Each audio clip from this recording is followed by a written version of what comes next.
I'm a manager at an escape room and Rachel came back. Part 2. So, long day. Others have it worse, I'm sure. If you're confused as to who I am or who Rachel is, check out the links below for the other parts in this series. I wanted to devote this post to updating everyone about the missing family, the Carters, and the investigation. But there are far more pressing matters at the moment, as strange as that sounds. But they aren't here. Rachel is, sort of. Please, allow me to explain. After the police exhausted all their options at the business location, they started to expand the search outwards, while at the same time bringing myself and the other employees who were present down to the station to get statements from everyone. They took all the security footage to comb over it on a more in-depth level. Given all that, the investigation was working on 3 levels: interviews, search party, and forensic analysis. This, I'm sure, put a strain on the small police department. They were trying to get ahead of the inevitable release to the press to find some answers. It was around hour 3 of my interview. To be honest, it was feeling more like an interrogation by that point, that a knock on the door came, along with the news that Rachel had been found. Now, given that I was basically a suspect in the disappearances at that time, no real information was given to me at first. I was able to piece together some bits of the story though, from the whispers of the officers and the questions they asked.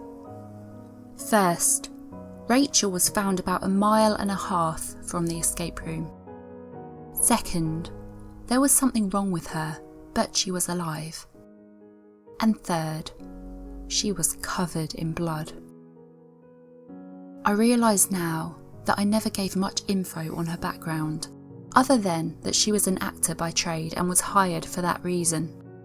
She was 20 at the time of the escape and had been working at local haunts during the Halloween season since she was 16. That's why she was the perfect addition to the Inferno experience. She could scream like a banshee on meth at will, could deliver the scripted lines with a cutesy creepiness that would put Annabelle to shame, but not Kyra the doll, and had the perfect face for all types of makeup, from horror to glamorous. I should note that some of the other rooms at my shop required different looks, since the addition of the actors also meant that they worked the other experiences as well. She was always a great employee and took her job seriously, even if the pay wasn't the best. Shit, I'm already talking about her in the past tense. Probably because whatever the hell came out of that door across town, it certainly wasn't Rachel.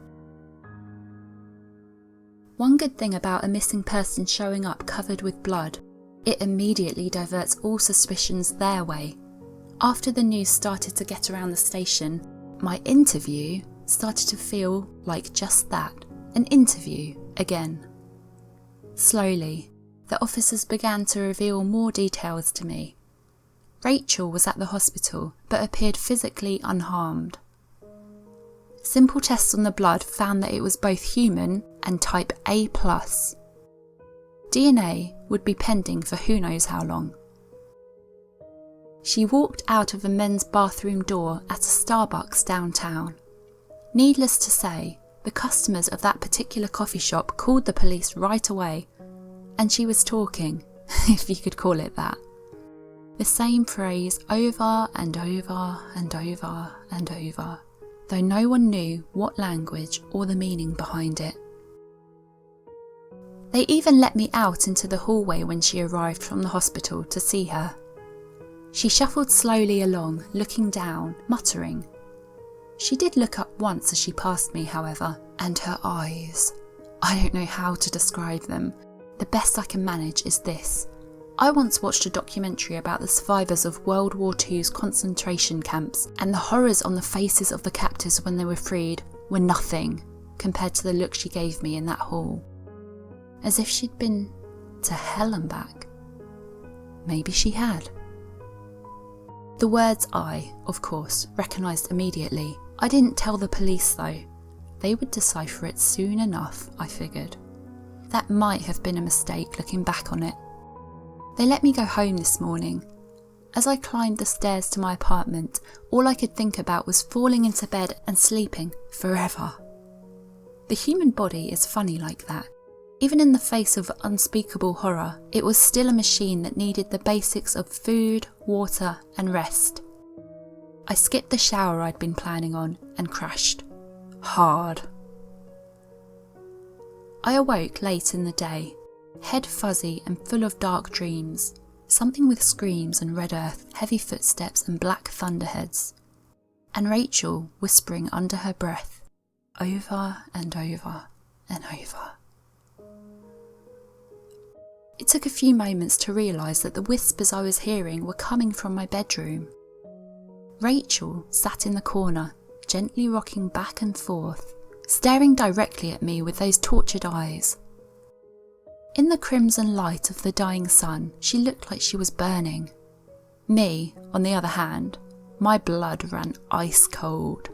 I stood up the bed quickly, the furthest point I could attain from my unwelcome visitor. She smiled, a red maul of sharpened teeth. No human mouth could look like that. I covered my eyes like a child playing hide and seek. I counted to 5. Yeah, it sounds silly. Yes, it was probably foolish, but the things we learn in our youth stick with us, it seems. Rachel was gone, if she had ever been there at all, but her words remained, beating against the fragile walls of my psyche. Abyssus abyssum invoca, abyssus abyssum invoca, abyssus abyssum invoca. Friends, I appreciate your concern. I need more rest now, if I can ever sleep again. The one thing I can't get past in all of this, the blood. Always the blood. See, the police cross-checked the Carter's records with the hospital. None of them were type A+. Rachel, though, was a match. And so am I.